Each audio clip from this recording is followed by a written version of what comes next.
वहीं हमारे लिए सौभाग्य की बात है, अगर अमृत महोत्सव पूरे भारत वर्ष में आजादी के 73 वर्ष बनाने के अवसर पर मनाया जा रहा है, हिमाचल प्रदेश के गठन के भी 75 वर्ष पूर्ण हुए हैं। 15 अप्रैल 1948 को हिमाचल प्रदेश का गठन हुआ था और इसलिए हिमाचल के लिए भी ये बहुत महत्वपूर्ण अवसर है, जहां पूरे देश के सामने चित्रण दिया जा रहा है कि भारत आजाद होने के बाद इस यात्रा में आज कहां खड़ा है। वहां यह भी आवश्यक है कि हिमाचल प्रदेश अस्तित्व में आने के बाद 75 वर्षों की इस यात्रा में आज कहां खड़ा है। हमारी नई पीढ़ी, नई जनरेशन जो आज के इस दौर में, जिन्होंने ये दौर देखा नहीं, क्योंकि गठन का अवसर जो जब था उस वक्त में मुझे लगता है कि बहुत कम लोग होंगे, शायद कोई होगा ही नहीं, जिन्होंने हिमाचल प्रदेश का गठन का वो अवसर देखा होगा। 75 वर्ष शायद कुछ होंगे, लेकिन ज्यादातर लोगों ने सुना है, देखा नहीं है, पढ़ा है, लेकिन सामने देखा। उस वक्त हिमाचल प्रदेश की परिस्थितियां क्या थी, उस वक्त हिमाचल का स्वरूप क्या था, यह मुझे लगता है कि आज की इस जनरेशन को बताना बहुत आवश्यक है। इसलिए आवश्यक है क्योंकि हम आगे चलते जा रहे हैं, लेकिन इतिहास को हम स्मरण करके अपने साथ नहीं ले जा रहे हैं। ये बहुत आवश्यक है। हमारी आगे की यात्रा भी सतत चलती रहे, लेकिन उसके साथ साथ में ये हमारी पीछे हमने शुरुआत कहां से की थी, वो भी हमको स्मरण करते रहना चाहिए, वो भी हमको याद रखना चाहिए। इसलिए हमने तय किया कि हिमाचल प्रदेश के अस्तित्व के 75 वर्ष जब पूरे हुए, आओ हम भी एक शुरुआत करते हैं कि हिमाचल प्रदेश के इस सफर में हम कहां से शुरू हुए थे और कहां आज पहुंचे हैं। यह आने वाली पीढ़ी को हम समझाने और दिखाने की परिस्थिति में हो सके, इसके लिए हमको कुछ कार्यक्रम आयोजित करने चाहिए। और इसके लिए पूरे हिमाचल प्रदेश में हमने कार्यक्रम 68 विधानसभा क्षेत्र में 75 इवेंट्स, 75 आयोजन इस प्रकार के हमने तय किए हैं, जहां हिमाचल की इस यात्रा का जिक्र होगा। प्रदर्शनी सामने लगी है, जिसको आप लोगों ने भी देखा होगा, मुझे पूरा भरोसा है। अगर नहीं देखा तो मेरा आपसे आग्रह है कि आप उसको देख करके जाएं। उसमें आप एक कोने से दूसरे कोने तक अगर आप देखेंगे, आपको मालूम पड़ेगा हम कहां थे और आज कहां पहुंचे। चाहे वो शिक्षा का क्षेत्र है, चाहे स्वास्थ्य का क्षेत्र है, चाहे वो सड़कों के निर्माण का क्षेत्र है, चाहे एग्रीकल्चर का सेक्टर है, चाहे हॉर्टिकल्चर का सेक्टर है, उसमें एक एक चीज का जिक्र उसमें आपको जो है वो बड़ा विस्तार से वहां पर प्रस्तुत किया गया है। और यहां भारद्वाज जी कह रहे थे, जब हिमाचल प्रदेश का गठन हुआ उस वक्त शिमला के जिक्र तो उन्होंने किया। शिमला के विधायक हैं, स्वाभाविक रूप से शिमला जिला का, और शिमला जिला के साथ साथ शिमला विधानसभा क्षेत्र का जिक्र भी किया। लेकिन इसके साथ साथ में मुझे लगता है कि यह भी एक जरूरी है कि हम इस बात को भी जानें, जब हिमाचल प्रदेश का गठन हुआ तो उस वक्त हिमाचल प्रदेश की क्या परिस्थिति थी, हम नक्शे में कैसे दिखते थे। जब हिमाचल प्रदेश का गठन हुआ तो उस वक्त हिमाचल प्रदेश में 4 जिले हुआ करते थे। एक चंबा का जिला होता था, एक महासू का जिला होता था, एक मंडी का जिला होता था और एक सिरमौर का जिला होता था। और आज वो 4 जिले जो है वो कहां पहुंचे हैं, आज 12 जिले हिमाचल प्रदेश में हैं। जब हिमाचल प्रदेश का गठन हुआ था उस वक्त 25,839 जो है वर्ग किलोमीटर जो हिमाचल प्रदेश का क्षेत्रफल था। और आज हिमाचल प्रदेश में उसके पश्चात 1971 में जब पूर्ण राज्य का दर्जा मिला, जब इसमें कांगड़ा मिला, कांगड़ा के साथ साथ में और भी हमारे हिमाचल प्रदेश में और भी इलाका मिला, तो आज हमारी हिमाचल प्रदेश की जो क्षेत्रफल की जो एक वो है वो 55,673 किलोमीटर है। और उसी तरह से आगे बढ़कर के मैं ये भी कहना चाह रहा हूं, जब हमारा हिमाचल अस्तित्व में आया था 4.8% था। आपने वृत्त चित्र देखा होगा, साक्षरता दर। और आज 75 वर्ष के सफर में हम 83% पे हैं और हम केरल के बराबर हैं, केरल से आगे हो सकते हैं। अगर आज की तारीख में ताजा सर्वेक्षण हो, मैं दावे के साथ कह सकता हूं उसमें हम आगे हो सकते हैं। और इसी तरह से आगे बढ़कर के हम इस बात को भी अगर देखें, जहां हिमाचल प्रदेश में स्वास्थ्य संस्थानों का जिक्र करें तो 88 थे, आज 4320 स्वास्थ्य संस्थान हैं और शिक्षा के क्षेत्र में 301 थे उस वक्त जब हिमाचल अस्तित्व में आया, आज 16,124 संस्थान हैं। और ये भी देखिए, ये भी बहुत हैरानी की बात है, उस वक्त हिमाचल प्रदेश में सड़कों की लंबाई 228 किलोमीटर थी और आज हिमाचल प्रदेश में 75 वर्ष बीतने के बाद हिमाचल की सड़कों की लंबाई 39,500 किलोमीटर है।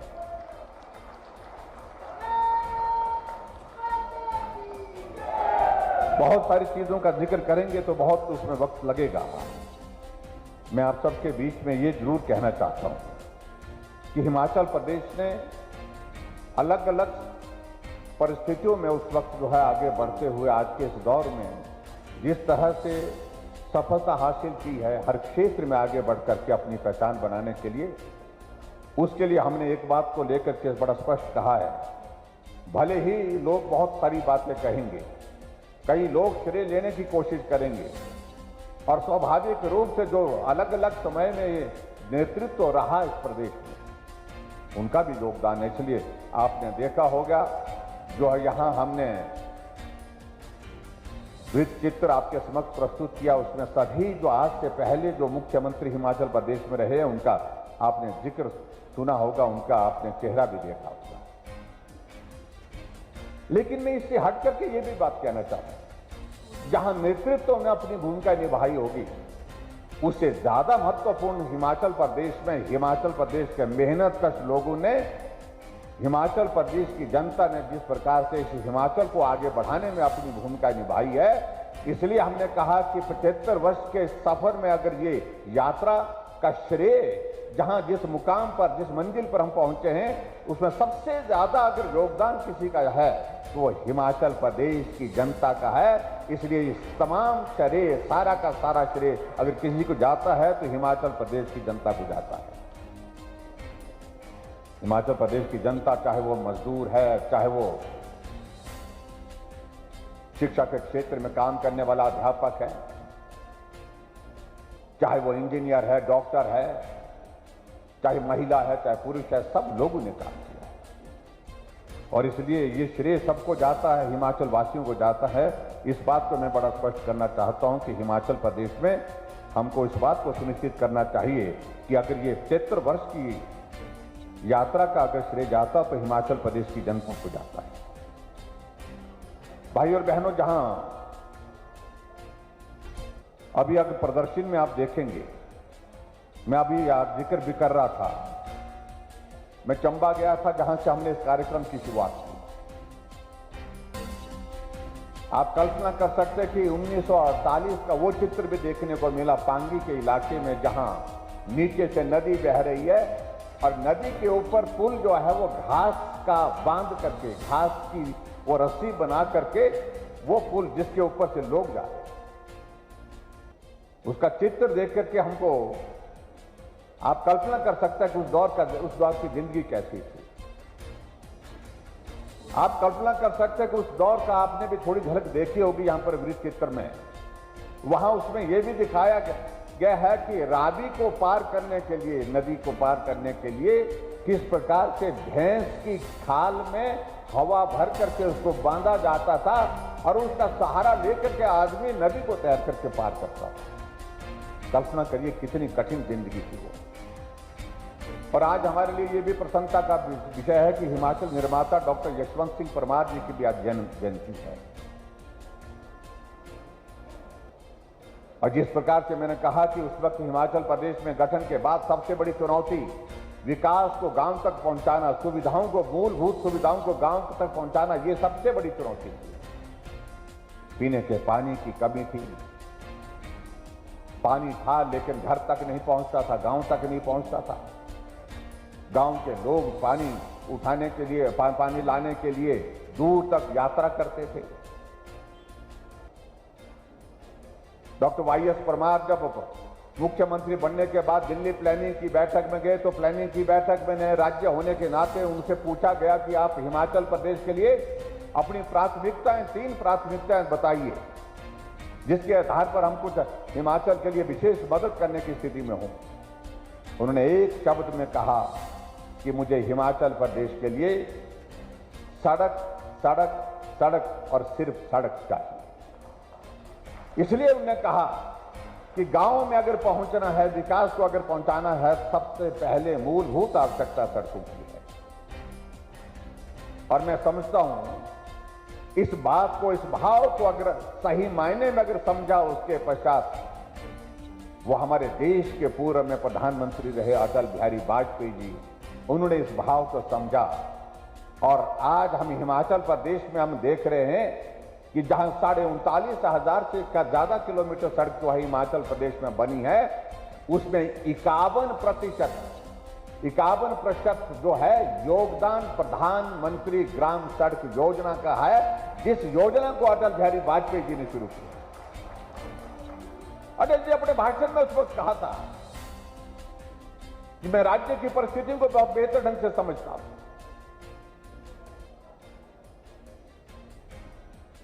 सड़कें बनाना चाहते हैं लेकिन साधन उनके पास नहीं। और जब मैं जाता हूं, पूरे देश भर में जाता हूं, देखता हूं बहुत से गांव अभी तक सड़क के बिना है।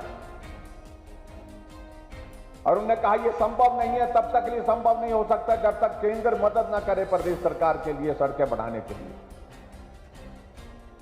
गांव के लोगों का पीठ का बोझ उतरना चाहिए, उसको उतारने के लिए मैं कदम आगे बढ़ा रहा हूं। और इस भाव के साथ उन्हें 60,000 करोड़ रुपए की लागत से प्रधानमंत्री ग्राम सड़क योजना की शुरुआत की। और आज मेरे हिमाचल प्रदेश में अगर गांव को सड़क पहुंची है और सड़क बन करके पक्की हुई है, तो उसमें प्रधानमंत्री ग्राम सड़क योजना का सबसे बड़ा योगदान है। गांव के उस दर्द को समझा। इसलिए भाई और बहनों, जहां हिमाचल प्रदेश में हम और चीजों का हम जिक्र करें, आप यहां पर कल्पना करिए, हम स्कूल में पढ़ते थे, सुरेश भारद्वाज जी भी स्कूल में पढ़ते थे, ये तो शहर में आ गए थे, लेकिन हमने तो जिंदगी में जब 5वीं जमात पहुंचा पढ़ने के लिए 75 में, और तब जाकर के मैंने अपने गांव में, अपने घर में जो है वो लट्टू देखा था 1975 में, 75।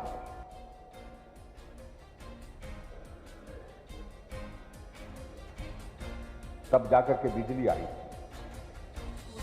पहली से 5वीं तक की पढ़ाई हम भी उसी लालटेन से करते थे, उस लैंप से करते थे, या चूल्हे के पास बैठ करके, शाम को बैठ करके उस अंधेरे को थोड़ा दूर करके जो है कोशिश करते थे।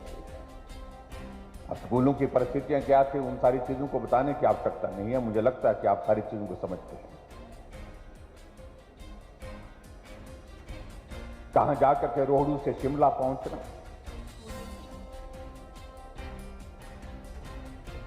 सैकड़ों किलोमीटर का सफर लोग करते थे। इलाज करने के लिए लोगों को उठा करके सैकड़ों किलोमीटर दूर तक पहुंचाते थे। ये परिस्थितियां थी। लेकिन आज हम हिमाचल प्रदेश में देख रहे हैं कि गांव को पीने का पानी पहले होता था, गांव के बीच में नलका होता था, गांव के लोग आते थे और गांव के बीच में आकर के वहां पर बर्तन में पानी भर करके घर को ले जाते थे। लेकिन आज परिस्थितियां ऐसी है कि आदरणीय प्रधानमंत्री नरेंद्र भाई मोदी जी ने जल जीवन मिशन के अंतर्गत जो है वो शुरुआत की, हर घर को नल और नल में शुद्ध जल की शुरुआत की। आज हिमाचल प्रदेश पूरे देश भर में पहले स्थान पर है जल जीवन मिशन के अंतर्गत। हर घर को नल देने में हिमाचल पहले स्थान पर है। और वो इसलिए हुआ क्योंकि इसमें, इस क्षेत्र में आप लोगों ने भी काम किया, हमारी सरकार ने भी काम किया, और सरकार के काम करने के साथ साथ में हमारे प्राथमिकताएं तय की। अगर आज स्वास्थ्य के क्षेत्र में हम देखें, किसी जमाने में हमारे हिमाचल प्रदेश में स्वास्थ्य की सुविधाओं का मैं जिक्र किया, यहां आपके सामने स्वास्थ्य के संस्थान कितने थे। आज हमारे हिमाचल प्रदेश में 5 गवर्नमेंट मेडिकल कॉलेज जो है वो सरकारी क्षेत्र में है। आज हिमाचल प्रदेश में सरकारी मेडिकल कॉलेज होने के साथ साथ में एम्स आ गया, सैटेलाइट पीजीआई ऊना में आ गया, private medical college Himachal Pradesh में आ गया। बेहतरीन स्वास्थ्य की सुविधाएं हिमाचल प्रदेश देने में सफल हो रहा है। इस तरह से हम आगे बढ़ते हुए आगे जा रहे हैं और मुझे इस बात की खुशी है कि आप सबके आशीर्वाद से हिमाचल प्रदेश में पिछले 4.5 वर्ष से ज्यादा समय से हम हिमाचल के लोगों की सेवा कर रहे हैं। हमने प्रयत्न किया है ईमानदारी से हिमाचल प्रदेश को जिस गति के साथ प्रगति की राह पर हम आगे बढ़ा सकते हैं उसमें हम अपना योगदान दें और हम आगे बढ़ेंगे। हिमाचल छोटा राज्य है लेकिन अलग पहचान के साथ पूरे देश में अलग मानचित्र पर खड़ा, देश के मानचित्र पर खड़ा। हम एक नहीं अनेक स्थानों में हिमाचल प्रदेश आज बड़े राज्य की तुलना में बेहतरीन है, लेकिन फिर भी उसके बावजूद हमको और बेहतरीन करने के लिए जो है काम आने वाले समय में करना है। मैं सड़कों का जिक्र कर रहा था, सड़कों की में कुछ हमारे मित्र कहते हैं कि हमारे यहां पर काम नहीं हुआ, ऐसी बातों का भी जिक्र होता रहता है, लेकिन लोकतंत्र है, विपक्ष के लोग बोलते रहेंगे, उस पर मैं आज को ज्यादा कहना भी नहीं चाहता हूं। लेकिन मैं एक बात कहना चाहता हूं, 4.5 वर्ष के कार्यकाल में हिमाचल प्रदेश में अगर सड़कों के निर्माण की अगर हम बात करें, हम तमाम पिछली सरकारों के आज तक के 5 साल के रिकॉर्ड को तोड़ करके आगे बढ़े हुए हैं। 75 वर्ष में 75 ईयर्स में जो 4.5 वर्षों में जो सड़कें बनी, जो 4.5 वर्षों में हिमाचल प्रदेश में सड़कों का निर्माण हुआ है, वो आज से पहले कभी नहीं। लगभग 4000 किलोमीटर से ज्यादा सड़क नई बनी है। 7600 किलोमीटर सड़क हिमाचल प्रदेश में बनने के बाद उसको पक्का किया गया है और इसी तरह से हम बहुत और भी संस्थानों का जिक्र कर सकते हैं, उसमें समय लगेगा। लेकिन मेरा इतना जरूर कहना है कि हम हिमाचल प्रदेश को आगे बढ़ाने के लिए जिस प्रकार से काम कर रहे हैं, इसके लिए बहुत आवश्यक है कि ये डबल इंजन की सरकार का चलना सदैव सतत बना रहे, लगातार बना रहे, ये बहुत आवश्यक है। आदरणीय प्रधानमंत्री नरेंद्र भाई मोदी जी हिमाचल आए, शिमला के इस मैदान में, इस जहां हम आज आपको संबोधित कर रहे हैं, यहां से पूरे देश को उन्होंने संबोधित किया। ये हमारा सौभाग्य है कि आदरणीय प्रधानमंत्री जी पिछले 4.5 वर्ष के कार्यकाल में हिमाचल प्रदेश में 7 बार आए और शिमला आने से पहले जब माल रोड में प्रवेश किया तो गाड़ी छोड़ करके शिमला के माल रोड पर पैदल चल पड़े। ये दौर आज से पहले किसी प्रधानमंत्री का इस प्रकार का हमने देखा नहीं कि शिमला के माल रोड पर पैदल चल करके प्रधानमंत्री जी आकर के लोगों को मिल रहे हैं। और यहां रीछ के मैदान पर सभा नहीं, सिर्फ ऐसा नहीं कि हिमाचल के लोगों को संबोधित किया, शिमला के लोगों को संबोधित किया, या शिमला के इस मैदान से, रीछ के मैदान से पूरे देश को संबोधित किया। सभी राज्य के मुख्यमंत्री वर्चुअल माध्यम से जुड़े हुए थे। 7,000 से ज्यादा, 700 से ज्यादा जिले हिमाचल प्रदेश के उस कार्यक्रम को देखने के लिए वर्चुअल माध्यम से सीधे जुड़े थे। 17 लाख से ज्यादा लोगों ने सीधा लाइव उस कार्यक्रम को देखा। ऐतिहासिक कार्यक्रम हुआ और हिमाचल जब वो आते हैं, सबसे बड़ी हमारे लिए प्रसन्नता की बात है, हिमाचल को अपना मानते हैं, अपना घर मानते हैं। ये हिमाचल, मेरा हिमाचल, जहां मैंने वर्षों तक काम किया, उनका स्नेह हिमाचल प्रदेश के लिए अलग तरह का है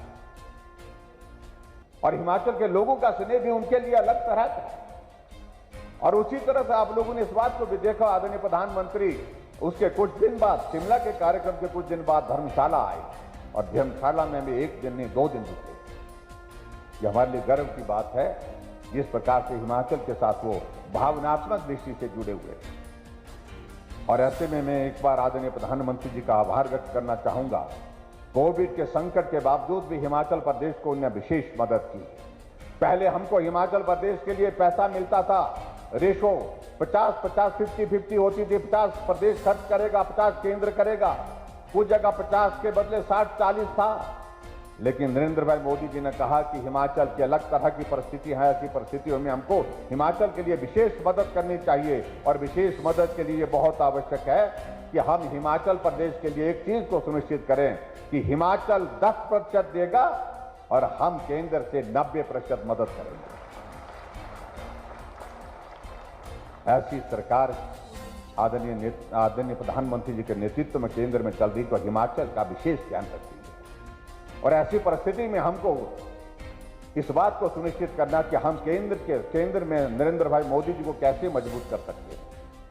और ऐसे में हमको इस बात को भी ध्यान रखना है कि हमको हिमाचल प्रदेश के लिए विशेष पैकेज के अंतर्गत तो हिमाचल प्रदेश में आदरणीय प्रधानमंत्री जी ने हमको मदद की 800 करोड़ रुपए अलग अलग समय में जो है हिमाचल प्रदेश के विकास के लिए विशेष पैकेज के रूप में, स्पेशल असिस्टेंस के रूप में हिमाचल प्रदेश को दिया। वो तभी दिया क्योंकि हिमाचल के साथ उनका दिल का रिश्ता है। इसलिए भाई और बहनों, पूरे देश भर में दौर चला है रिवाज बदलने का, जिसका हम हमेशा अभी इन दिनों में जिक्र कर रहे हैं। क्योंकि यहां कहा जाता है कि 5 साल का कार्यकाल पूरा होने के बाद फिर परिवर्तन होता है।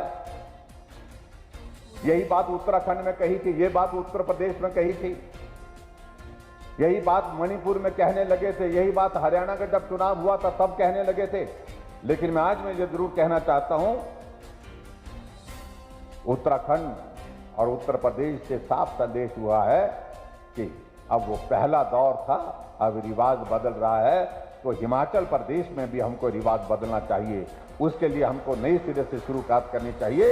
आज आप सबके आशीर्वाद से भारतीय जनता पार्टी की हमारी सरकार का 4.5 वर्ष से ज्यादा का कार्यकाल पूरा हो गया है। और ऐसे में आप सबसे भी मेरा इसी बात को लेकर के हिमाचल का विकास सबको चाहिए, ये हमारी प्राथमिकता है, ये हमारी जरूरत है। और ऐसे में हम केंद्र में नरेंद्र भाई मोदी जी के हाथों को मजबूत करने के लिए और हिमाचल की विकास की इस यात्रा को लगातार तेज गति से आगे बढ़ाने के लिए सहयोग चाहिए और उसके लिए आप सबका सहयोग पूरी रूप से मिलेगा, ऐसा मुझे पूरा विश्वास है।